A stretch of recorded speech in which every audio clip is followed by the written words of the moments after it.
Hello everyone! Welcome sa ating new episode ng Negosyo at Numero Season 2 From Taxpayer to Strategic Entrepreneur. At ngayon po ay episode 5 ng ating Season 2 at ang title po, ang topic natin ngayong araw na ito is The Cost of Poor Tax Decisions Beyond Penalties. Welcome back to the podcast. This is Iza Estenopo. I am a certified public accountant and I own Estenopo Accounting Firm. At kami po ay nagpo-provide ng services for business owners when it comes to taxation, bookkeeping, and accounting. Ayan. So ngayon po pag-uusapan po natin yung isa sa mga issues pagdating sa taxation at ito po yung cost of poor tax decisions. But this is beyond penalties kasi alam naman po natin na kapag mayroon tayong errors sa taxes or hindi filing ganyan or filing after the deadline, penalties naman talaga yung cost nun, di ba? But since our topic for season 2 or ang ating objective ay matutunan po natin on how to become at taxpayer na strategic, ano po, ang pag-uusapan natin ngayon ay kung paano nagiging strategic tool ang taxes sa negosyo at hindi lang bilang obligasyon or kailangang bayaran. Kasi sa totoo lang, karamihan ng business owners, kapag narinig ang word na tax problem, ang agad nilang naiisip ay penalties, yung late filing, surcharges, interest. Totoo naman yon, but meron po tayong kailangang malaman. Ang tunay na cost ng poor tax decisions, hindi lang po yan penalties. Hindi lang po yan stress. Na yan po ang nararanasan nating mga business owners. Minsan, mas malaki pa dyan ang nawawala sa negosyo kahit pa sabihin nating walang penalty. Kahit sige, sabihin na natin na nag-file tayo on time. Walang penalty. Ano po?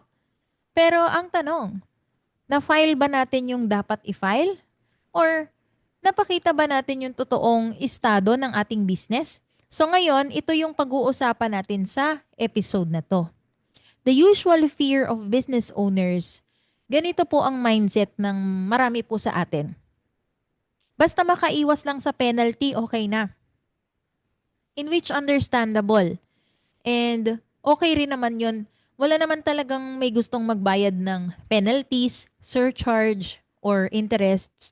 Pero ang problema, kapag ganito po, paulit-ulit yung mindset natin, na from the start, ganito na yung mindset natin, hanggang sa nagtagal tayo sa negosyo, ganyan ang mindset natin, nagiging reactive po tayo sa pag-manage ng taxes. Ang nagiging focus lang natin, paano tayo makakaiwas sa penalty, at in which dapat, ganito yung focus natin. Paano ba natin gagamitin ng tax information para mas maging matibay ang negosyo natin at para makapag-expand tayo?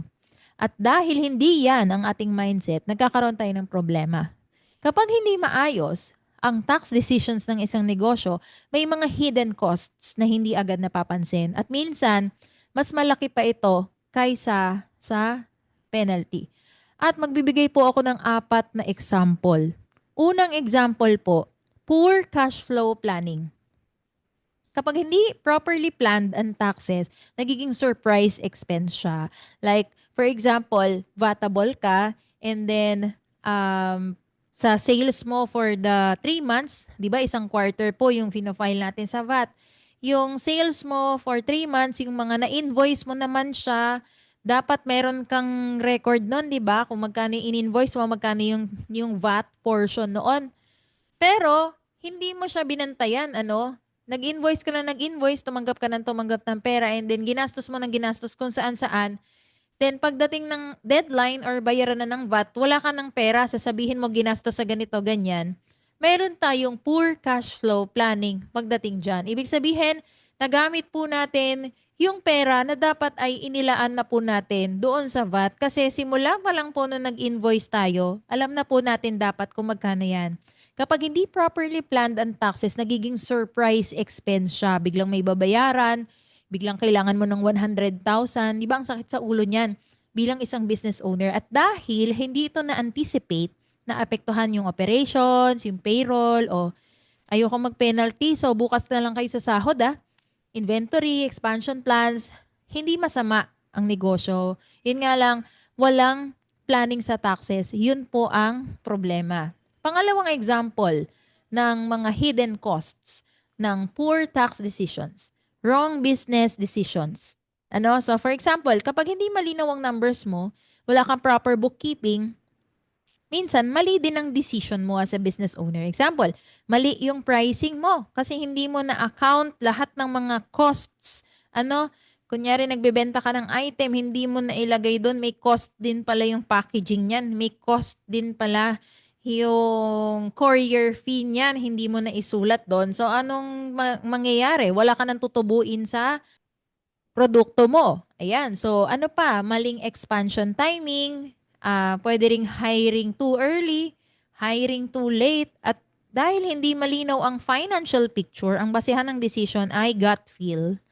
So, mahirap po yun. Pero kung meron po tayong malinaw na accounting at tax reporting, mas nagiging informed ang decision making natin. Pangatlong example ng costs of poor tax decision. Number 3, missed opportunities. Ito yung isa sa pinakamalaking hidden costs. Kasi kung hindi maayos ang tax, financial records ng negosyo natin, minsan nahihirapan ang business owner sa loan application, investor discussion, business partnerships, yan, mga expansion opportunities, no? Imbis na meron kang nakatagong pera dyan para ipambili nung biglaang mag-sale na lupa or building, for example, na napakalaking opportunity sana sa iyo to expand and to have other business or streams or of income. Hindi dahil hindi maganda ang negosyo, kundi hindi maipakita ng maayos yung financial story ng negosyo mo. Kapag meron po tayong problema sa tax reporting natin. And number 4 example of hidden costs ay yung constant stress. Penalties pa lang, stressful na talaga yan sa atin. Pero kapag hindi malinaw ang taxes at accounting na negosyo mo, paragi kang may kaba, no? Baka may anxiety ka na, may takot ka na, baka may mali, baka may penalty, baka may problem sa records. At kapag ganito ang situation, hindi makapag-focus ang business owner sa growth ng negosyo, kundi ini-stress out niya yung sarili niya pagdating sa mga numbers lang. And bakit ba nangyayari ito, no? So maraming business owners hindi naman nila intention na magkaroon ng poor tax decisions Ang madalas sa dahilan dyan, of course, kulang sa guidance, kulang sa clarity. At the same time, very technical din po kasi ang taxation at accounting. So kailangan mo talaga ng accountant. Kulang ka sa tamang support system. At minsan ang expectation kasi ng business owner, for example, ay accountant, paki-compute. Pero ang role ng accountant ay hindi lamang computation, kundi tumulong sa business owner na maintindihan niya ang numbers. At ang isang strategic accountant, kung kayo ay makakamit ng someone na strategic, ganito po mapapansin ninyo. Sa accountant na purely compliance lang, usually ang problema lang niya, focus niya yung deadline, yung filing, yung report. Pero kapag strategic, ang approach ng isang accountant, mas malawak ang kanyang role. No, mas maiintindihan mo yung financial picture ng negosyo mo, makikita ang risks bago pa maging problema, gumawa ng mas informed na business decisions, yan ang mga itutulong niya sa iyo. At ang tax conversations ay hindi na puro tungkol sa magkanong babayaran, kundi ano nga ba sinasabi ng numbers patungkol sa negosyo natin.